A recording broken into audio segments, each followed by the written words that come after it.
Simple problem, इसमें मतलब एक बहुत ही सिंपल सर्किट था। अच्छा, now let's come back to transfer function. For transfer function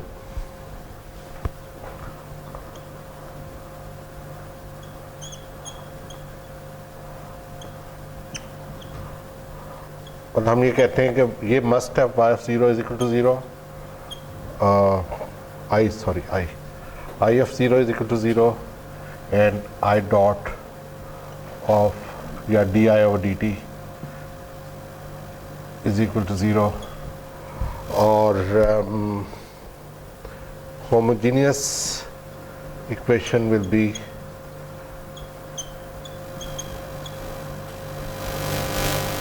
differential equation will be homogeneous कौन सी होती है जिसमें right hand side homogeneous differential equation वो होती है जिसमें राइट हैंड साइड ज़ीरो होता है, जिसमें हम कहते हैं कोई फोर्सिंग फंक्शन नहीं है, हम कहते हैं उसका अपना सिस्टम का रिस्पांस जो है नेचुरल रिस्पांस वो देखना चाह रहे हैं। तो that will be L D I over D T plus R I is equal to 0, take Laplace of both sides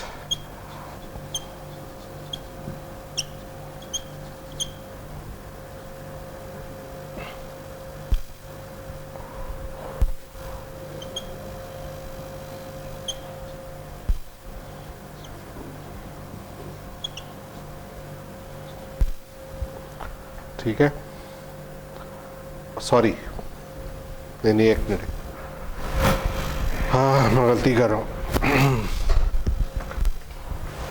यहाँ पे मैं लेट्स से कि u of s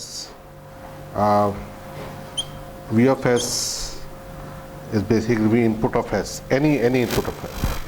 मैं कहता हूँ यहाँ पे मैं simply v in of t कर रहा हूँ, इसमें होमोजेनियस एन है, ठीक, सॉरी इनिशियल कंडीशंस आर 0, वो तो वही रहेगा। बाकी v in of t हम कह रहे हैं कि हम नहीं कह रहे कि वो साइन ओमेगा टी होगा, कोसाइन होगा, जो भी होगा, कोई भी वी एन ऑफ टी आ सकता है। मैं इसको ये कह सकता हूँ कि वी एन ऑफ एस आ गया और यहाँ से एस आई ऑफ एस को मैंने कॉमन ले लिया, मेरे पास आएगा L S plus R is equal to V in of S implies that I of s is equal to v in of s over ls plus r।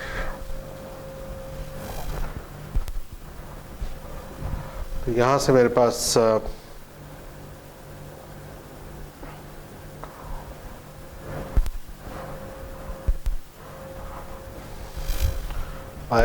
I of s over v in of s is equal to 1 over ls plus r।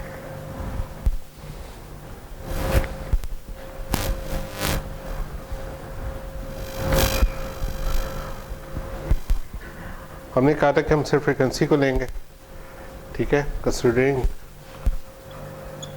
Frequency response only.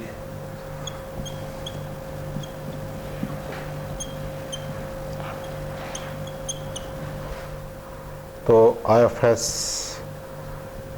over v in of s, इसको मैं कह देता हूँ let's say sum g of s is equal to 1 over L j omega plus r। तो overall क्या आ जाएगा, g of j omega is equal to 1 over r plus L omega L j, ठीक है। This is my transfer function।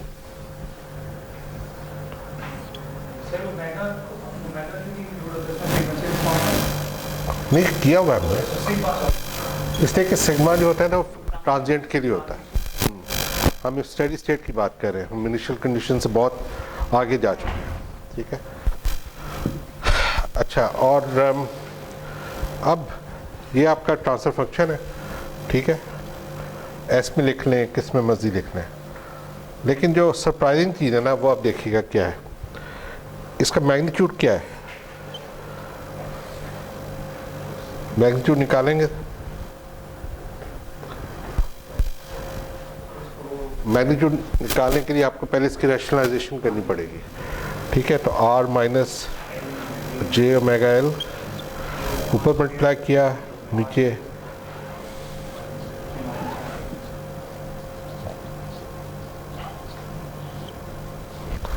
ठीक है।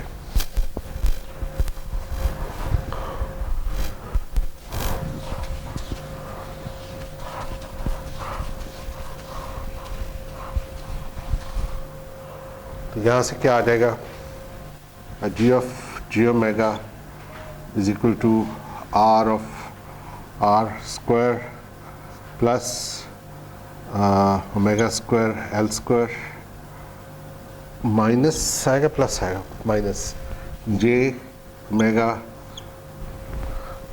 L भी है, L over R square plus omega square L square. ये इसका रियल पार्ट है, imaginary part है। तो अगर मैंने मैग्नीट्यूड लेना है तो मैं ये करूँगा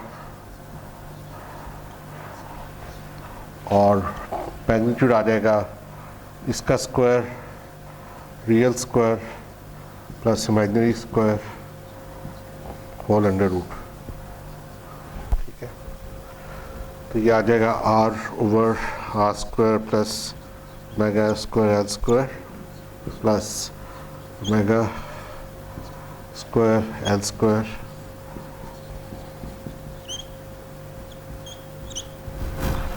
ठीक है। कुछ रह गया है ना, ये पहले की तरह आप इनको sum of squares under root करेंगे तो आपके पास आ जाएगा 1 over R plus J omega L whole under root, ठीक है। और जो इसका फेज होगा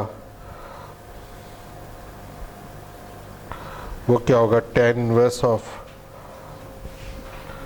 imaginary over real, that will be equal to tan inverse of imaginary part ये, रियल पार्ट ये, इनके डिनोमिनेटर्स कट जाएंगे और ये आ जाएगा, ठीक है।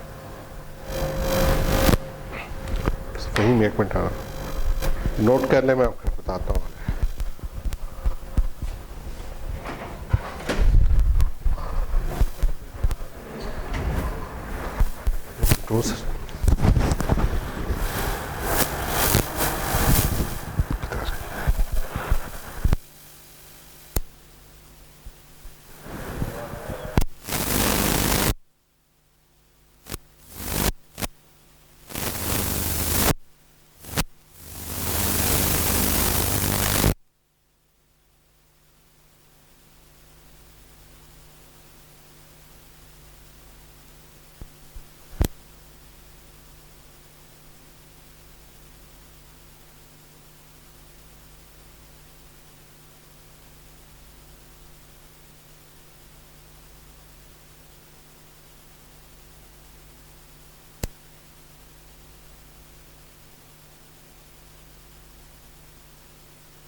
उनकी है ये नहीं डालना,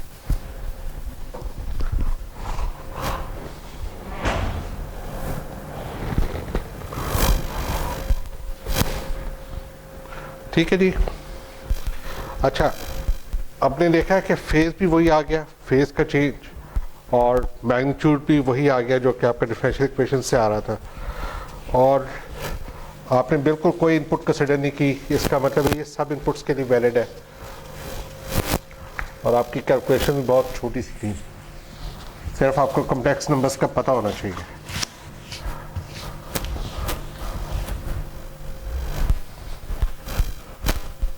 तो मेरे पास अब आउटपुट क्या आएगी, अगर मेरे पास ये सिस्टम है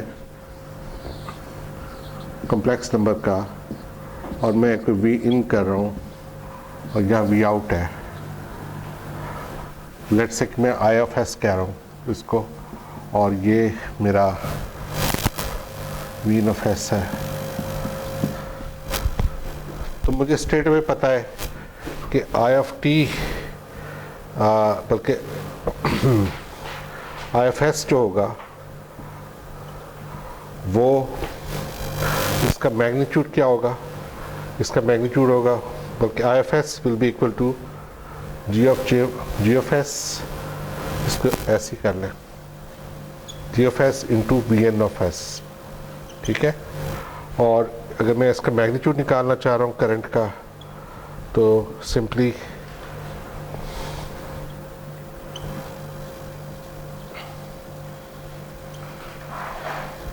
और अगर फेज निकालना चाह रहा हूँ करंट का, तो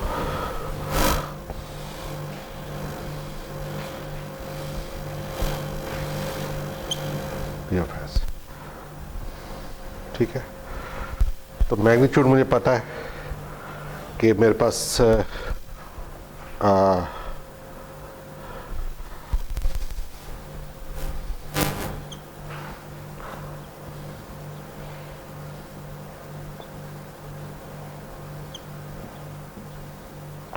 और ये सिंपली मैग्नीट्यूड है और ये एम्पलीट्यूड है और ये इसका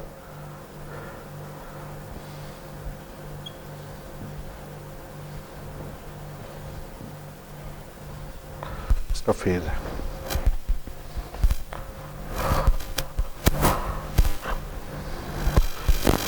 तो आप देख सकते हैं कि ट्रांसफर फंक्शन के लिए मुझे कोई इनपुट नहीं देखनी पड़ी कौन सी है, और मेरा हार्डली 4 लाइनों की डेरिवेशन है और उसमें मुझे एक जनरल सॉल्यूशन आ गया है जो किसी भी इनपुट के लिए वैलिड होगा।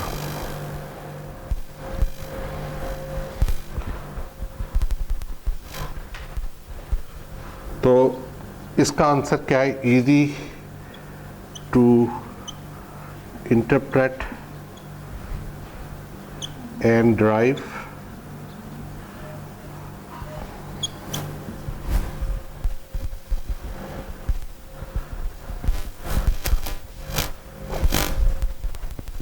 लेकिन दूसरा फायदा ज़्यादा बड़ा है कि किसी भी इनपुट के लिए वैलिड होगा।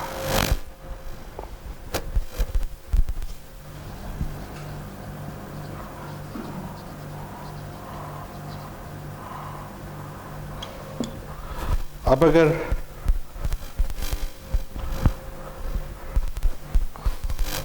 और तीसरा फायदा इसका ये है कि फ्रीक्वेंसी डिपेंडेंस इसमें नजर आती है।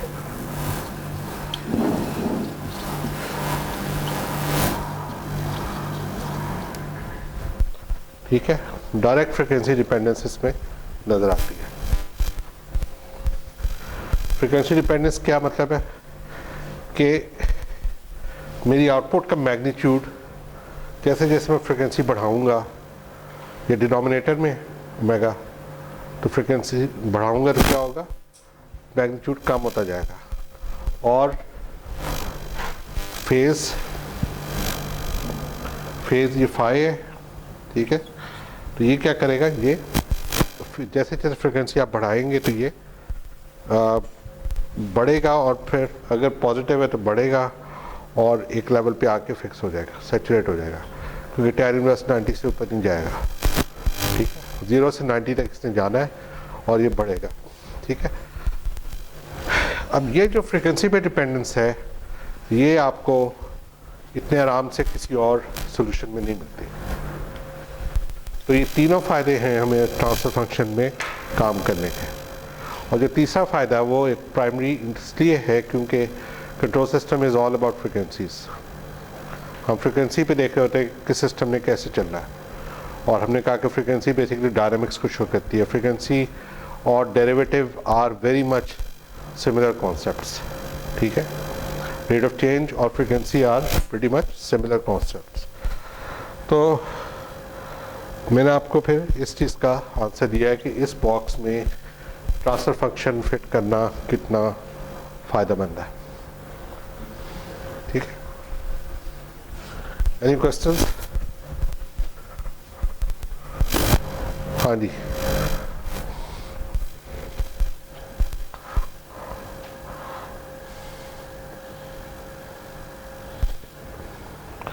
ये अब सर फहीम ने रेड क्या ब्लू क्या है, रेड इनपुट है, यानी कि वो जो वी एम कोसाइन या साइन ओमेगा, ये कोसाइन है तो V M cosine omega T है। आप देख सकते हैं कि ब्लू जो है वो आउटपुट है, और ब्लू जो है वो एम्पलीट्यूड में भी छोटी है और थोड़ा देर से शुरू हो रही है, ठीक है, वो देर से शुरू, जब ये पीक पे पहुंच रही थी तो ये भी पीक पे नहीं पहुंची थी, इसकी पीक देर से आई है।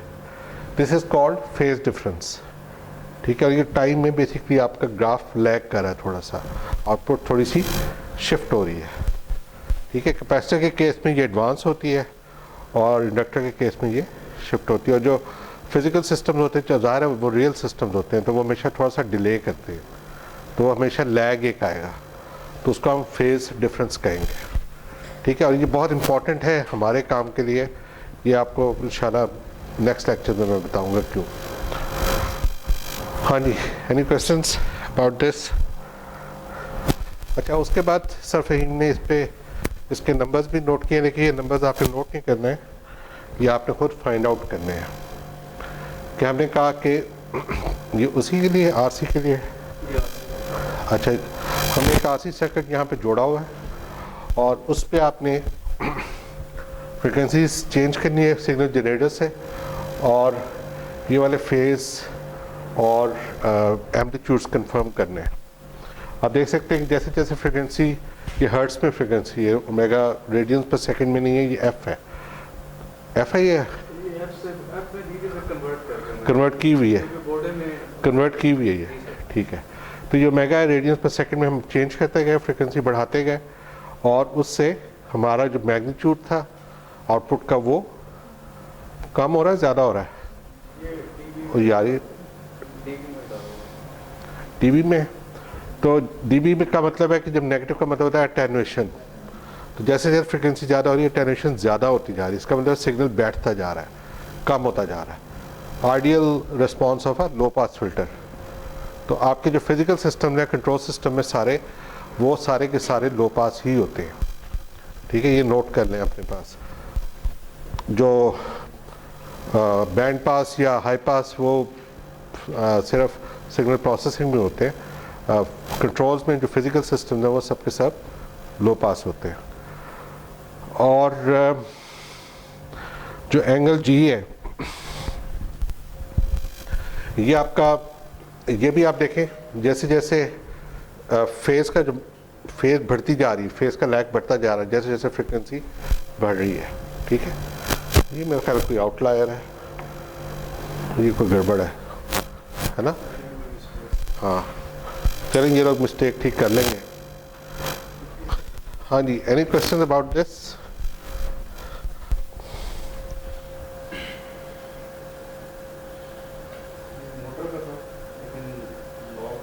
मोटर तो अभी हम नहीं कर रहे हैं। ब्लॉग ऐसा था कि बिल्कुल ओपन ही नहीं इस तरीके से। क्या मतलब? अननोन फंक्शन का फाइंड आउट करना रिस्पांस। ओके, अब आप ये देखें कि हाँ,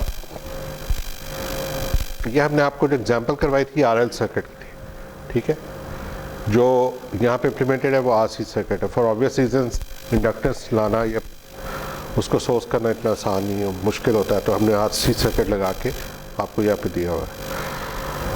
अब आपने ये करना है कि दो काम करने बड़े, एक तो पहले ड्राइव करें, ये आरएल सर्किट था, आरसी सर्किट के लिए ड्राइव करें ट्रांसफर फंक्शन और डिफरेंशियल इक्वेशन, और दोनों को मैच करें।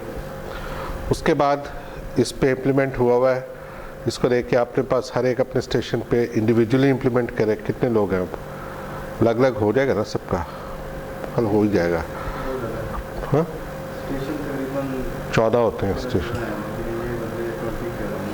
ठीक है, दो दो लोग हो जाए, डजेंट मैटर, ठीक है, लेकिन करें खुद, दोनों आप खुद हाथ से करें।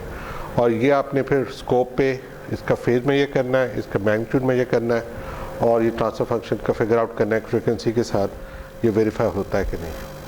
ठीक है, एनी क्वेश्चंस?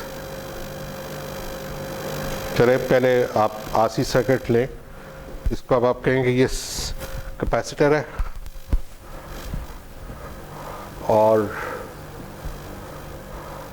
अब इसका बनाए, इसका ट्रांसफर फंक्शन, इसका बेशक वोल्टेज का बना लें, करंट का बना लें, वॉट एवर यू लाइक। ठीक है, ठीक है।